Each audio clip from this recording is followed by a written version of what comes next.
Hey, hello. We did that. We've been practicing that all day, to synchronise the helloing and toing and froing. Here we are again from the living room downstairs, from which we now emanate. Now, it's interesting to note, actually, that we're sitting on the wrong side again on some of the videos. But, if you want to see us sitting on the other side, go over to YouTube where you'll see us sitting the other way around. So whichever rocks your boat.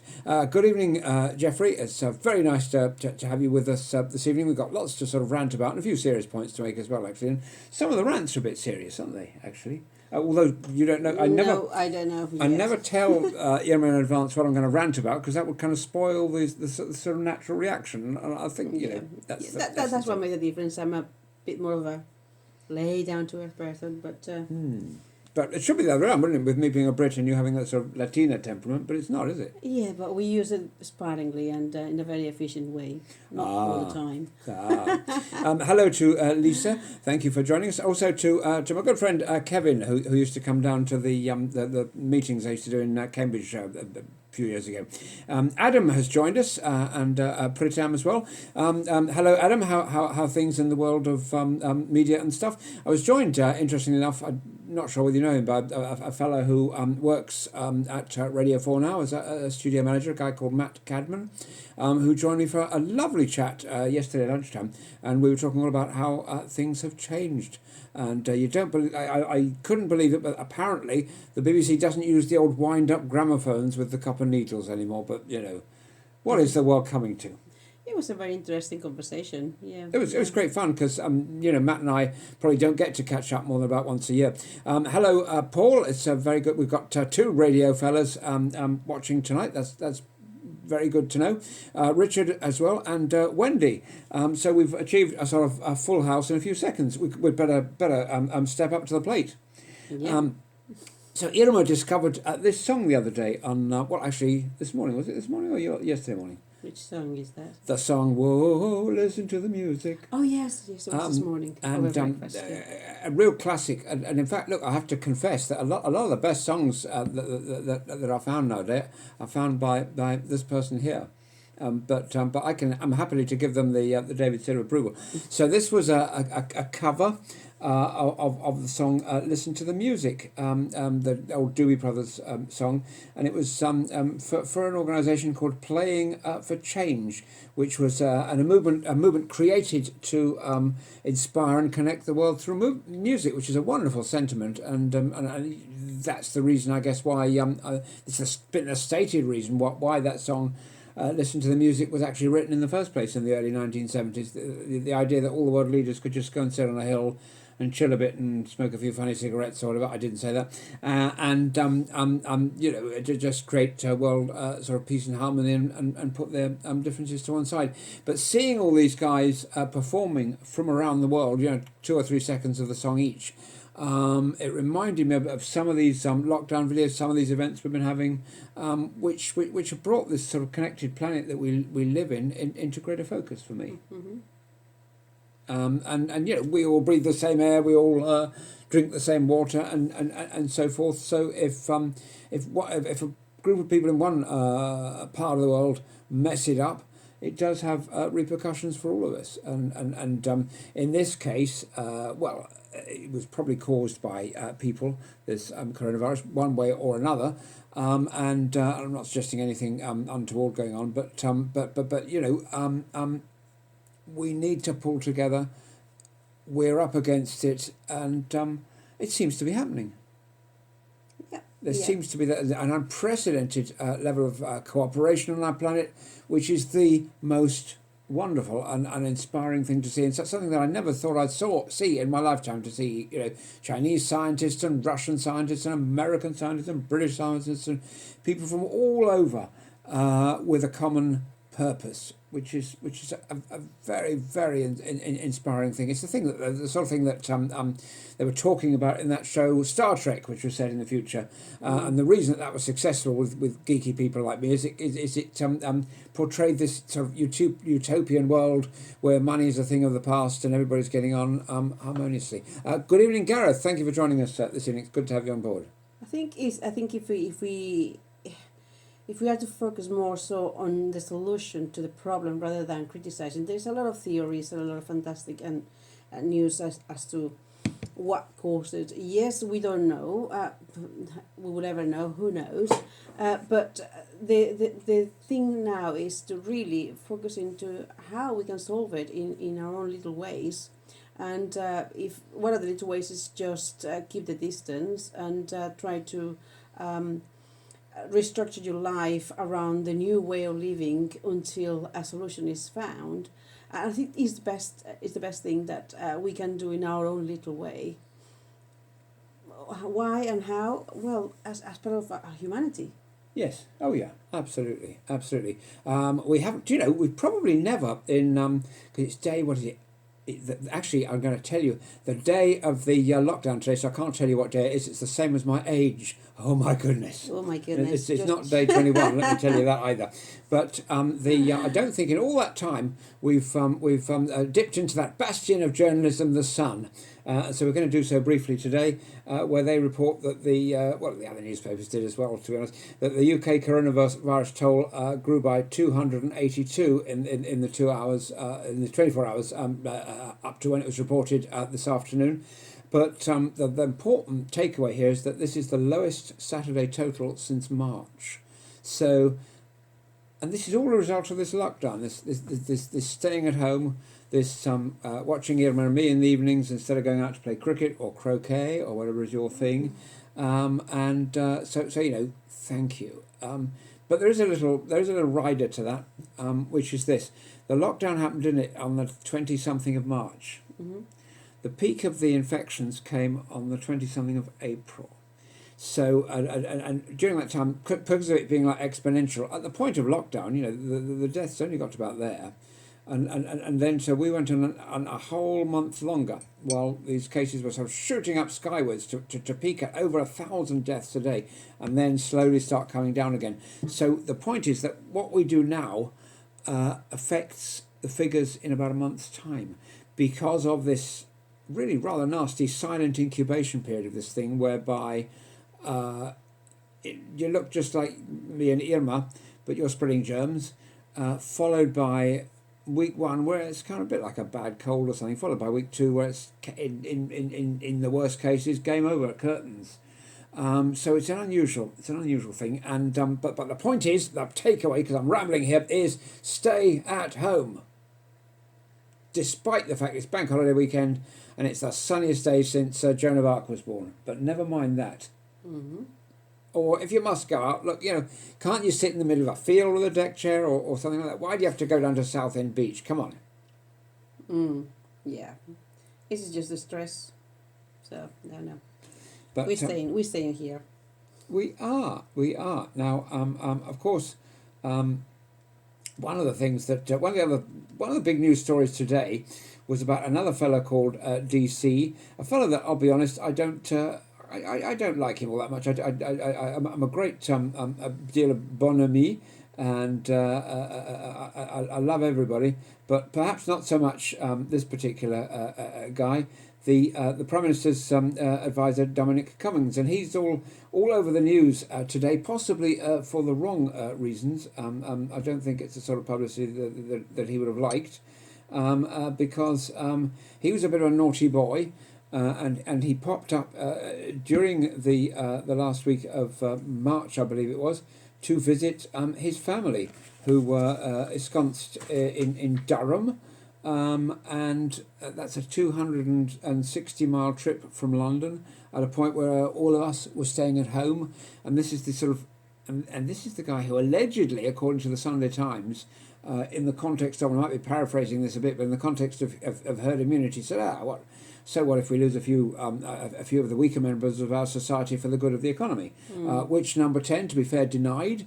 But the Sunday Times, I believe, who broke the story, stood by their story. But anyway, now he's been not once DC, but twice up to Durham to see his family during lockdown. Whereas the rest of us who do that get hung, drawn, and quartered for breaching these rules. And I think the law has to apply to everybody, or nobody. What do you think about that, Emma?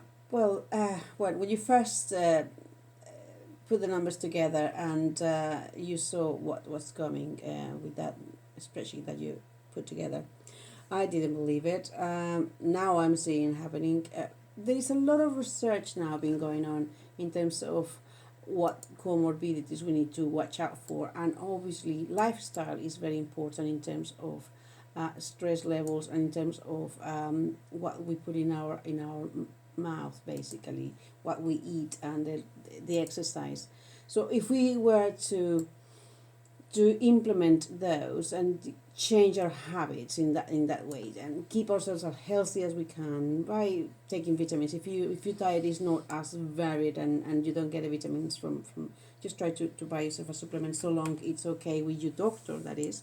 This is my personal experience. That's what I've been doing, and again, personal experience, this is from years ago. One of my aunties, had several aunties. The only one that survived to old age was the one who changed her diet. Diet is a very powerful thing. Yeah, and she died until a good old age of 90 something. And so now the comorbidity now with the virus is health. So why are you doing that? Not only to keep yourself alive, but also to don't put a lot of strain on the NHS. Absolutely. And help the soldiers out there. Yep, absolutely. And I'm taking my vitamins every morning for like the first time in my whole bloody life, because I think it's all claptrap. But in terms of this one, there is research that shows that vitamin D is very good for the immune system, and the sunlight boosts it. So obviously sitting here at home all day long, looking out the window wistfully at the sunlight, doesn't do much good. So we're taking our vitamin D tablets. Vitamin C was always recommended by this guy, Linus Pauling, who was a Nobel Prize winner, albeit in physics and not in medicine. But, you know, vitamin C tablets are quite cheap. What's the other thing we're taking? Turmeric as well, because COVID-19 is a nasty, nasty thing, and it also causes some measure of blood clotting. And inflammation. So turmeric is also something that COVID probably doesn't like. But you know, okay, most I'm staying 5 meters away from people with a keep away sign and a big hula hoop around me. But you know, nonetheless, I suppose it doesn't hurt to do those things, and it's certainly not going to make me ill. Could we say hello to Torai, who's just joined us, to a second Adam, who's joined us for this evening, to Niall, who makes these wonderful videos that I make with Andrew, to Subhash, who's also joined us, and my good friend Jin is on board as well. Kevin's been responding to some stuff. He goes, Kevin's having his little rant, and why not? Because, you know, I've had mine all this time. Kevin goes, first of all, you are still on the wrong side, and the picture has gone. The picture belongs on the wall in the bedroom, and we brought it down for the day to share it, you see. So kind of, you know, but the picture was feeling a bit lonely because it loves that wall where it resides. But we'll have to take a photo of it and put that up here or something. It's a lovely, lovely picture. Absolutely. The TARDIS is still here. It's just over on the other side, on the mantelpiece. So we'll have to stick with that for now. The chest sideboard thingy is gone. Well, the chessboard sideboard thingy that was there, absolutely correct, Kevin. Oh my God! He's a very sharp fella. Well, that is the thing that goes underneath the kit for the rock show. So it was being moved because we've moved HQ all the way down the stairs. We had to move everything, and that was just in transit. It just happened to be behind, but the sofa's back. I don't know if you can see that on all the cushions. You probably can't see that. Oh, yes, of course you can. You can't see it very well on YouTube, but you can see it extremely well. You can see the sort of bulldog thing on the cushion. So the sofa's there. The books not yet, because they're far too heavy to lug down the stairs. But we bring the occasional book every now and again to share. And the world knows that we got a lot of books now. The killer punch comes when Kevin says, "And you still have your beard." What? Oh, yo. Oh. Yes, it's true. The logistics of getting bits of beard all over the keyboard are eluding us at the moment, but we'll have to try and find a way to do that. Yes. Failing which, I will make 2 eye holes in a piece of paper and draw myself beardless, and we'll call it a day. But you see, and also look, this is the other thing that beards is the least of my problem right now, because I'm going to have to be having hair like Methuselah or something. I'll have hair down to the floor if this lockdown goes on. I'm going to have a go and cut your hair. I think you should, because here's the thing. Quite apart from dentists and all that sort of stuff, there's this story in the Daily Fail, as they call themselves, as they are called, kind of affectionately, but Daily Mail to you and me, about a guy who was a stylist at a salon, a hairstylist, who worked while sick from May the 12th all the way through to May the 20th, potentially exposing 84 clients and 7 co-workers to COVID-19. That is insane. The stylist and the clients wore masks, but they're now being asked to quarantine. And the stylist had previously visited a high intensity area in the state. But I mean, how on earth? You know, all the news that we're seeing about this, the frailty of our old and weak, and then somebody comes into goes, oh, it's just like a cold, isn't it? Which it isn't. And that's my big rant for the day. Kevin also wants to set the matter right. Apropos that fine fella. Oh, and good evening, Nick. Thank you for joining us in our humble abode this evening. We're just talking about this and that, and having my usual old rant. But I was having a bit of a rant about Dominic Cummings going up to Durham twice to visit the family, 280 something miles each way, I'm guessing. But Kevin says he didn't go to visit his family. He went to protect his 4-year-old daughter and isolate in his extended family. So, yeah, we might give them the benefit of the doubt. But did they make was that the story that was done by the spin doctors after the story broke in all the newspapers this morning? I don't know. But well. Yeah, but anyway. No comment. But anyway, if I had an extended family in Scotland and I went to see them, I bet I would have got nicked. Ha! Or I could be wrong. So, France, a week or two ago, we were suggesting having a special arrangement with France, a special kind of entente cordiale, apropos visiting each other's countries once lockdown eases. But it's all, and then the EU said, well, you can't have a special deal with France. You've got to have it with Bulgaria and Romania and Germany as well. And we said, no, well, okay then, we're one for all and all for one. But it doesn't. This thing has sort of rumbled on now, and so we've said that from second week, I think in June, when people come to the UK, not many flights coming in here to be honest, but they're going to be expected to quarantine for 14 days. This doesn't apply to places like the Republic of Ireland, where we have reciprocity, not to the Channel Islands, not to the Isle of Man.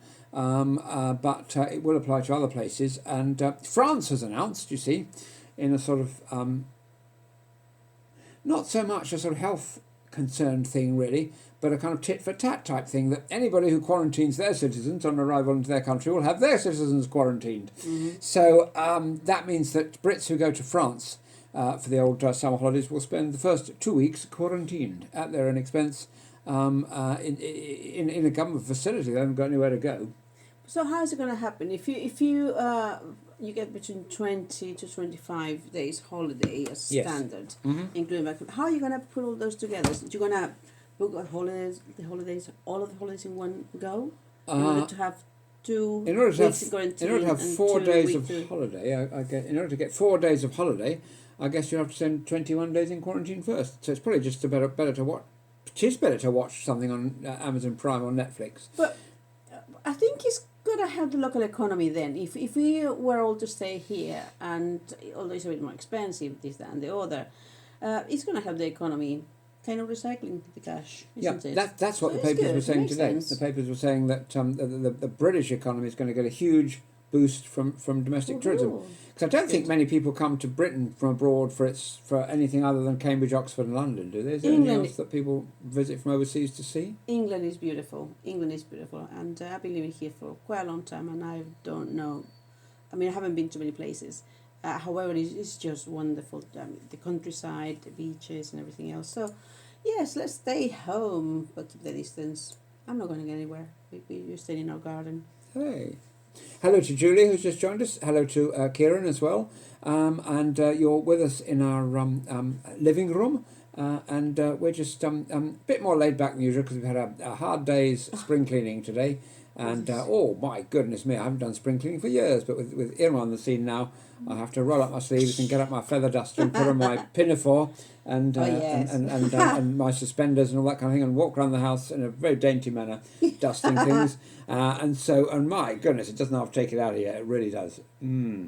So that's where we've that's how we spent our day, and this spring cleaning is going to turn into summer cleaning, I think, as well. It could be the tip of the iceberg here, so to speak. And so to summarise some of the things that's been going on today. So Dominic Cummings again has said, and I quote, "He will obviously not resign." What an arrogant fella! He will obviously not resign over reports that he broke the lockdown, and Number 10 has denied reports that he was spoken to by the police, and then there was also the story about him going out with his wife as well. So interesting fella. But I mean, to be fair, and in the interest of my good friend Kevin, we'll say that there are two sides to every story. Hello, I agree. Julie. Julie says hello, Irma and David. And although Julie has met David, she hasn't yet face to face met Irma. But maybe when all this is over, we'll be able to do that, which would be ever so nice. It would be ever so nice. So here's the thing. You'd never have thought, would you, that Iran and the United States would be doing something on the same day, the same kind of thing? But they are. Iran's been releasing, relaxing, reopening. I knew it began with R. They've been easing off a bit on the old lockdown because it's coming up to Eid, and we were talking about Eid the other day, really, because there was a question in that podium question time about it. So Iran has been easing up a bit to allow some degree of celebrations. Museums and historical sites are set to reopen on Sunday, and saints' shrines will reopen the following day, Monday, as well. At the same time, over on the other side of the world, and in New York, up to 10 people are allowed to assemble now, as long as they stay at least 6 feet apart from each other or wear face masks, if they must stand closer than that. We saw a very interesting video, didn't we, the other day about face masks on YouTube. It was very enlightening. Oh, yes. We God. did, because, most people think that, by putting a piece of string over their face, and I tell you this evening we saw, didn't we, 3 or 4 people walking along with these, first of all, they'd nicked a shopping trolley, and they had it all piled up, youngsters, obviously, and then they were students, I suppose. they had their masks, but all the students have gone home, they had their masks around their necks like that. That's not going to be very helpful, really. But anyway, what was that video we saw about face masks? Yeah. Well, everything has started. I wanted to get some face masks, and I thought, okay, I'm just going to order some. But then we look at David looked at the science. Google suggested it. And there was this experiment of this guy. It's a terrific experiment. That was in South America, right? Somewhere in South America. Yeah. And he was testing this kind of mask, like homemade mask, as any other mask, and he and would put out an aerosol, masks, an aerosol, and you could see the spray go into the side. It says no, and he would discard that one. So yeah, I mean, he had his antiperspirant or something going, and it's going right through the mask and coming out the other side. But it's a different kind of speed, isn't it? This is a different kind aerosol. of speed. No. This aerosol is a pressurized aerosol. Yeah, which is what happens when you sneeze. Yes, but they're different kind of. It's a different kind of aerosol. That is true, because the aerosol that comes out of a can doesn't have particles of coronavirus in it. That is true, but it's quite a good demonstration of things being able to pass through things. Yeah, but you put filters on it, like you get a filter inside. Apparently not. Well, I'm going to find that video if I can, and I'll post it on my timeline. Oh God! It was such a, it made my day. It really did. And sometimes you see YouTube and sometimes Facebook suggest the most incredibly appropriate things. Sometimes they suggest the most incredibly ridiculous things, like a leg extender or something, or a paper bag to put over my head with 2 holes cut for my eyes, or that sort of thing. But occasionally Facebook has started, or I think it was Yahoo, one of these sites now started following me around offering me masks for sale. Then you click on the website and you realise it's clickbait, and they actually sell fishing tackle. So you know, why do websites do that? This is a thing. When they put up misleading adverts for something you've been looking for, do they think that I'm suddenly going to... So I'm searching for masks, which I have been, okay, because I think we should probably have one. And then I get this advert, mask, best price. You know, it's about half the price of all the other shops. So I think, okay, I'll click on there. So I click on there, and it takes me quite literally to a shop that sells fishing bait. Yeah, but it's Now, not. am I going to say, oh, well, I'll stop my quest for masks? Yeah, I've been wondering how to get some fishing bait as a non-fisherman. Yeah, let me. I mean, you know, what is that about? It's the same kind of strategy that marketeers use in supermarkets when they position everything. So it's a distraction method. I mean, marketing has to evolve now in terms of we don't go to supermarkets or we don't go to shops as often as we did before. Yeah, that's so true. in which you would end up, I mean, for example, I go to the supermarket to get a pint of milk. And I end up buying bread and then this, that, and the other. You so devil. So the same happened in the virtual world. So you get that Yes. because they know that the time is buying is about Yes, but this much. I put it to you that in the virtual world, it's a bit different because I go to the supermarket, I'm able to get milk, I'm able to get grapes and eggs, and then I think, oh yeah, I'll have some bread. I'm looking specifically for a mask. I've just looked at 10 sites that sell masks. I look at this site that sells fishing tackle. So I say, well, I'm going to stop looking for masks now, you know, and I'm actually going to develop a new hobby, fly fishing, and this fishing tackle will come in very useful. Two things. Do you know that fishing is very relaxing if you like that kind of thing? Secondly, Not if you're a fish. okay, whatever. Yeah. Secondly, fly fishing. That's a terminology that I came across. When was that? About 14, 15 years ago. In which I was hiring someone to do some work in a production line that I was putting together. And I was looking at the CVs and I found this CV very interesting. It says hobbies, fly fishing, coming from Mexico, Spanish, and I just didn't think that fly fishing was the actual act of fly fishing. Oh. And I thought, fly and fishing. I didn't know what to make of it. I didn't have a Google at hand. So I asked, what's fly fishing? Did you ever see that film, The Karate Kid, with Pat Morita? Yeah. Well, you might have thought that fly fishing was what he was doing with the chopsticks. Did you see that scene? Yes. So, you know, that would be another type of fly fishing, wouldn't it? No, that's fly catching. Ah. And looking through the books, talking about fly catching, we found, we're not talking about fly catching at all, really. We found a book called Spy Catcher, which almost sounds like fly catching.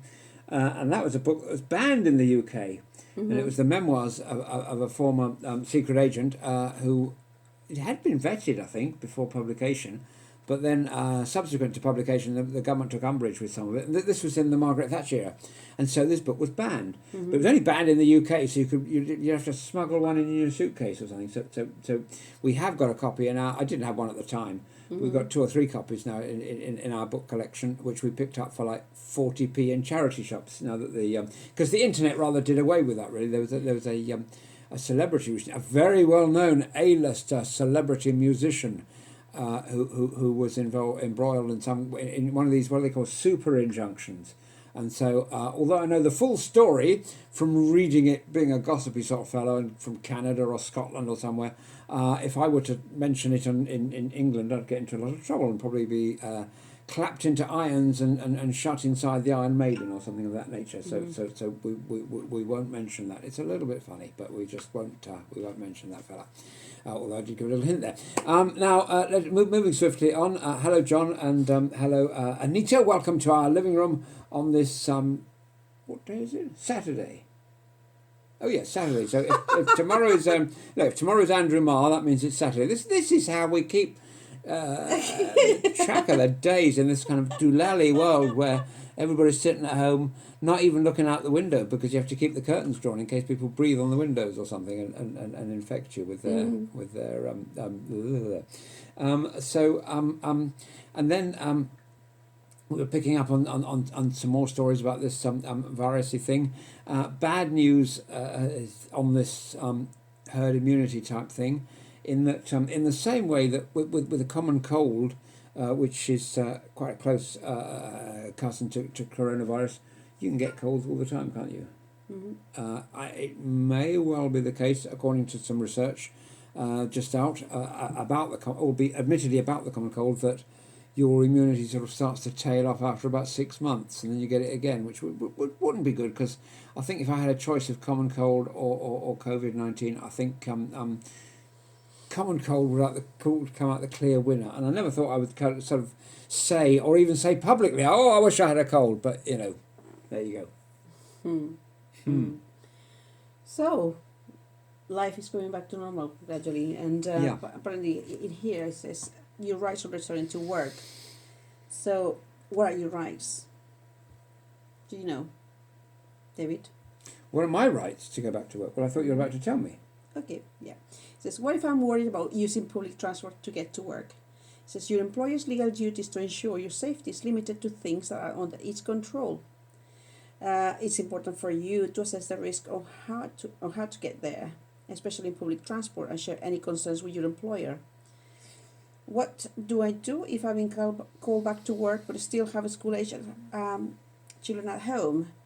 Since the government has said that if you're unable to work due to childcare responsibilities, your employer can continue to follow you using the government. But I think that's stopping in October, isn't it? Or is it kind of it's going to be winding down, and the government's contribution to furlough is going to be reducing, and the employer's contribution is going to be increasing. But nobody quite knows what's happening. I mean, what they've said is it'll go on until at least October, possibly in a reduced form. So, I mean, look, nobody knows what the situation will be in October. That's the reality of it, really, and we don't even know what's going to happen in August. So kind of we're making it up as we go along, really.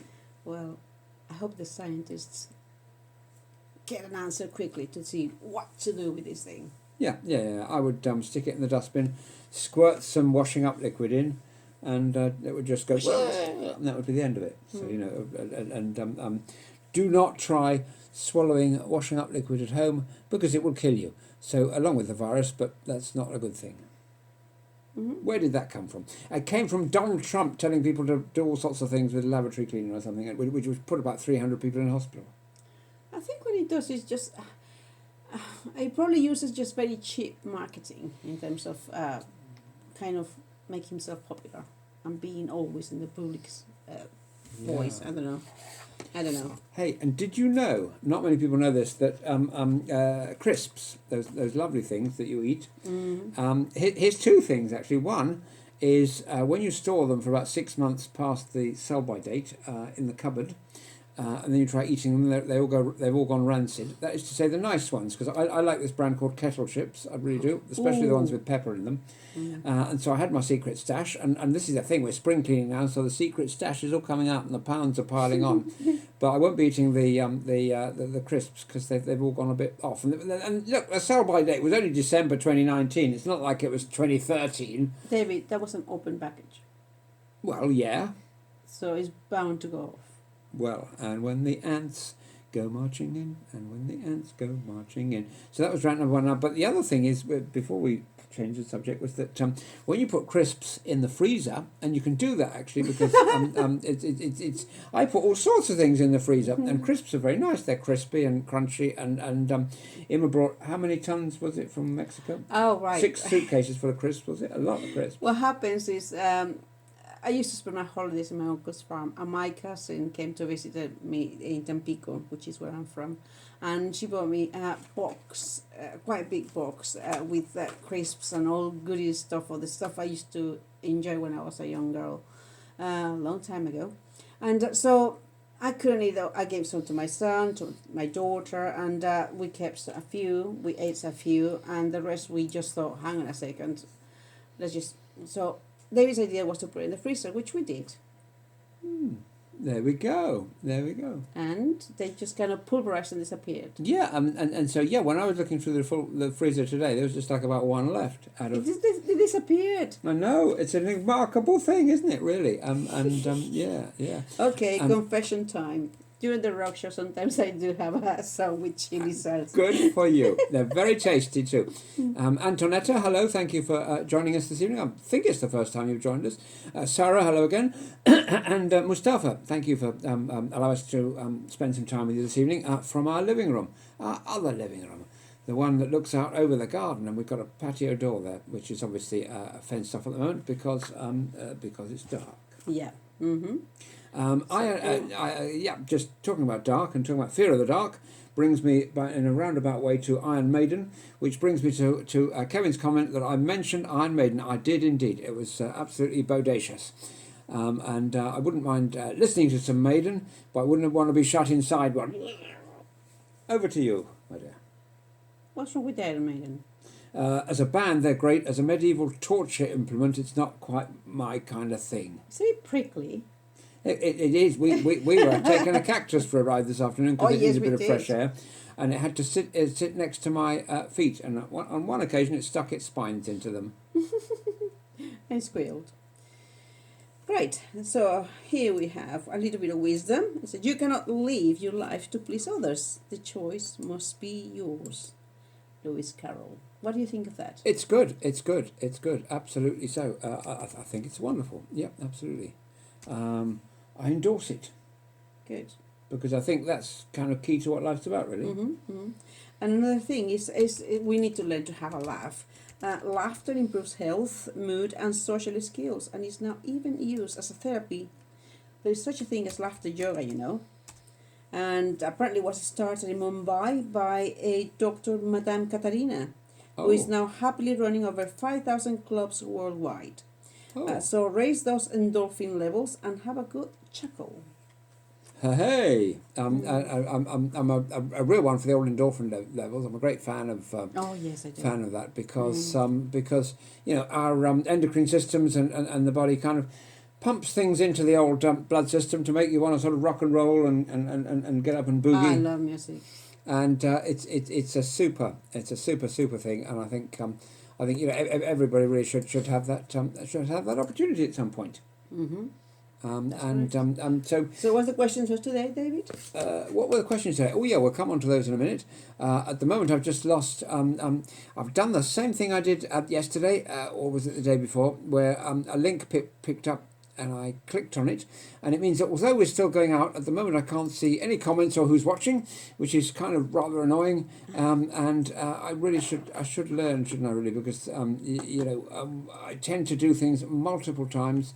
Yeah, I know, but so at the moment I can't say hello to anybody who's joining, and I can't see anybody's comments. But we are kind of working on this as a matter of urgency.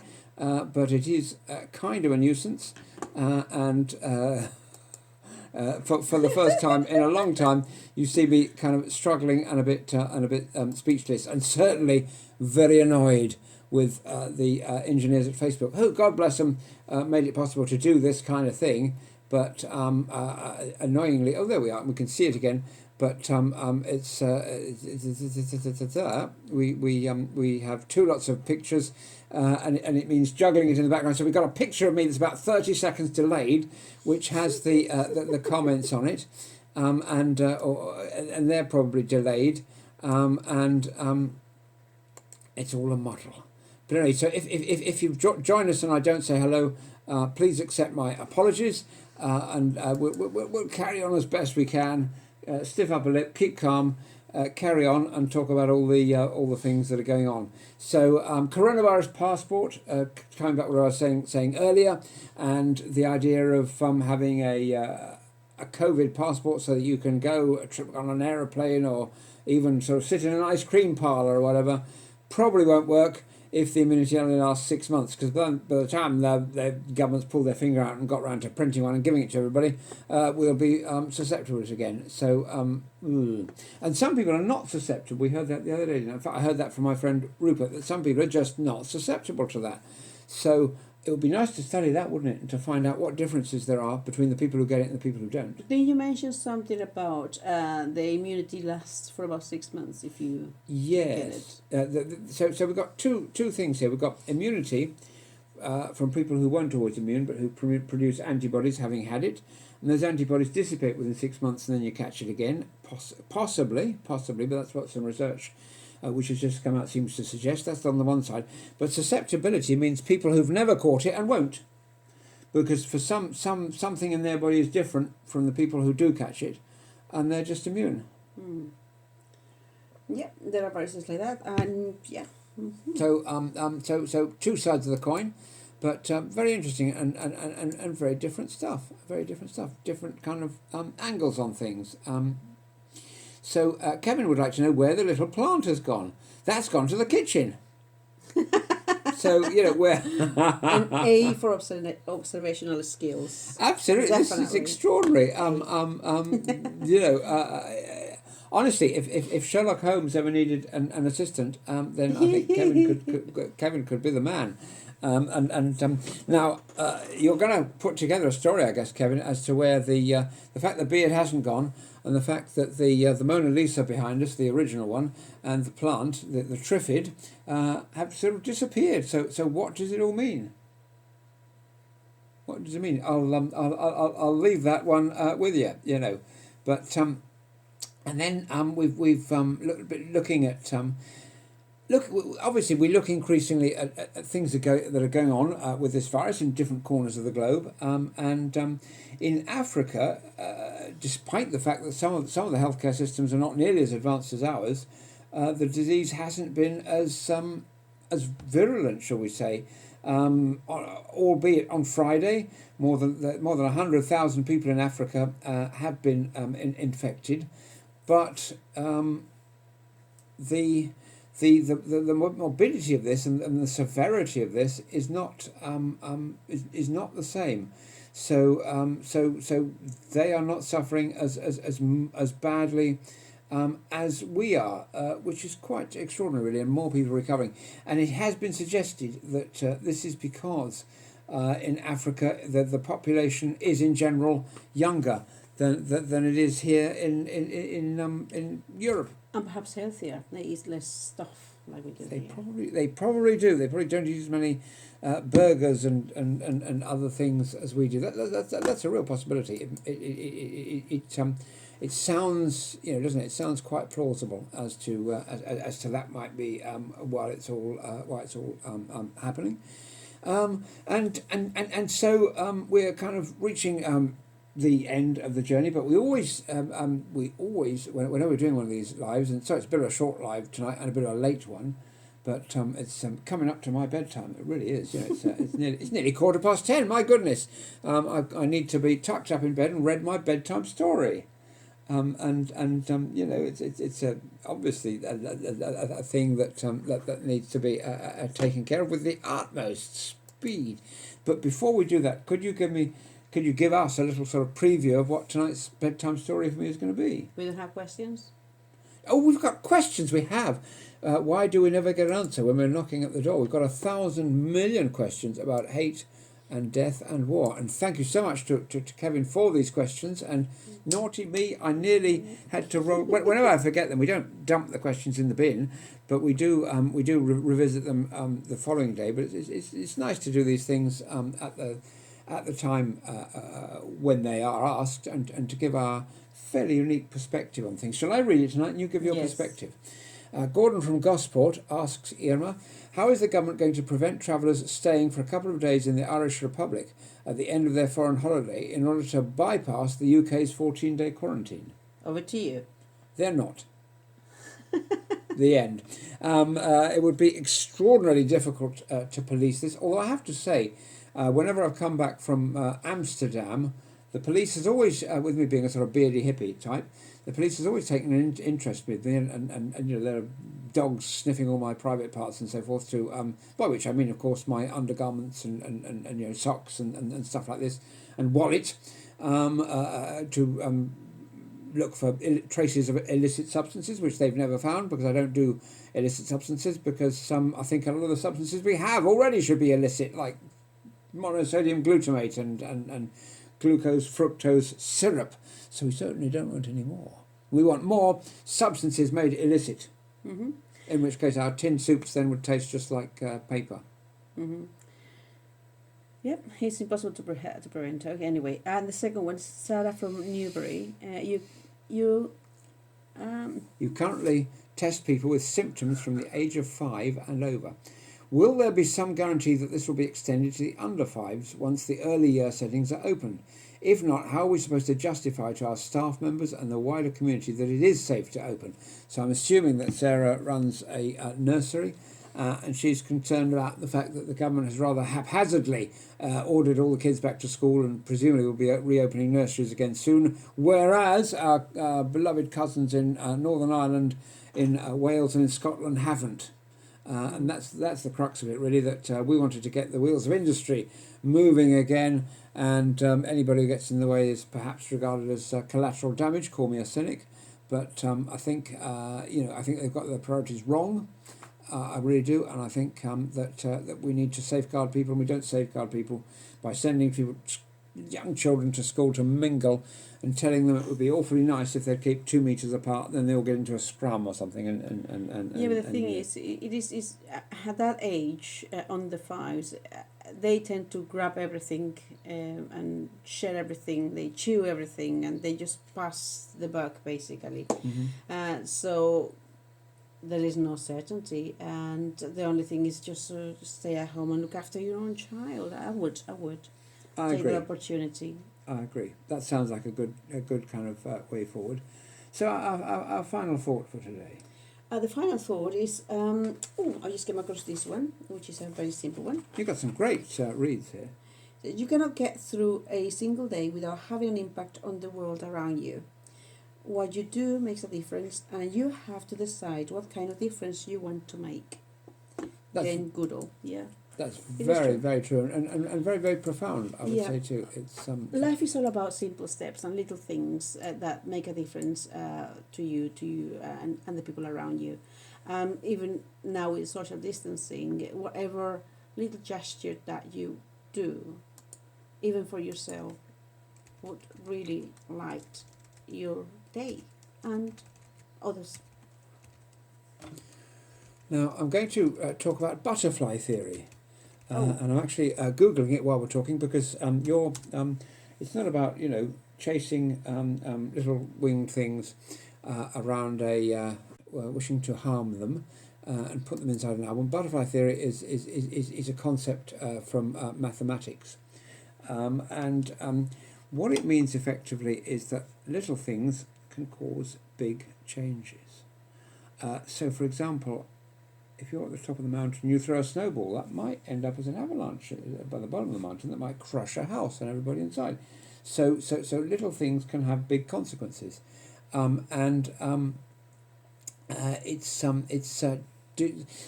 actual term butterfly theory is identified with an American meteorologist, and he was also a mathematician. His name was Edward Norton Lorenz,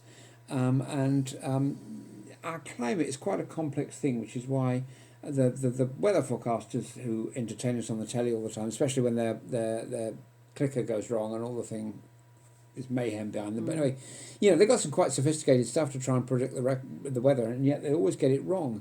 And that's because the climate is such an interrelated thing and very complex sort of mathematical modelling. But the idea of butterfly theory is that little things can make big changes. So that, for example, a butterfly lands on a leaf, let's say in Madagascar, and there's a tsunami in South America, and just that little things can cause big changes, and I think that sort of ties in with what you were saying. Mm-hmm. Yeah. Life is about the little things. To make a huge difference. Absolutely. So absolutely it can.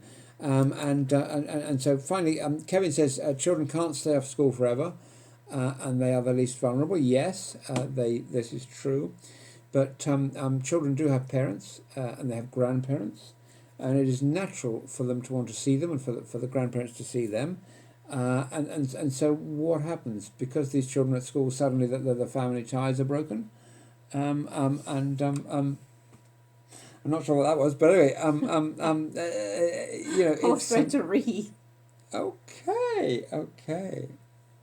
So it's an interesting one. I personally, I'm not in favour of reopening the schools yet. I know that other opinions are available. I would follow the lead of Cambridge University, who've probably got better epidemiologists than most schools. Just a possibility there, really, that one of the world's top 3 universities might know more about this virus than Mrs. Sproggett at the local primary school, but I could be wrong. Mrs. Sproggett is often hugely underestimated and undervalued for her contribution to epidemiology, so You never know. You never know. And do I detect a hint of sarcasm? I couldn't possibly say it. Couldn't possibly say. So Kevin says that these differences in morbidity could they be? He's that we were talking about 10 minutes ago. So he goes, could it be going back to the obesity thing? He says the US and UK do have terrible obesity levels, and they do, because when I was 92 kilos, this fellow, your fellow was, and we've got to make sure he doesn't get back up there again. His weight is sort of starting to creep up again after all the secret stash that we spring cleaned. We'll have to put it back in the box and put it all back on top of the kitchen cabinet, because then there's no way I can be bothered to get it. Gonna put a safety lock, a child lock there. That is probably the thing. Yeah. And we visited one of our friends the other day, who shall be nameless, and we found that they'd put a safety lock on their front gate, which is the most extraordinary thing, and like a padlock. And they had in the driveway, it was a plastic tub with a thing that said mail, with a brick stopping it from blowing it away. But it's similar to what we've done, actually, to be honest, in our house, to be perfectly frank, because I drilled holes through the letterbox, great big fat holes, and put bolts through them, coach bolts, and screwed them up on the inside so you cannot post letters through to us anymore. And then we stuck a thing on the wall. So it's a similar, I think, long live the great eccentrics who live in our noble land. You're looking at one. You absolutely are. But look, and this is true. You couldn't make this up. I mean, it makes the Osbornes seem quite tame, really. Who is Mrs. Sproggett? Says Kevin. A very good question. A very good question. I'm sure it's some kind of Monty Python sketch played by Terry Jones. But yeah. Kevin says children are half as likely to catch coronavirus. That is true, but the question is, what can they be carriers when they do catch it? Who knows?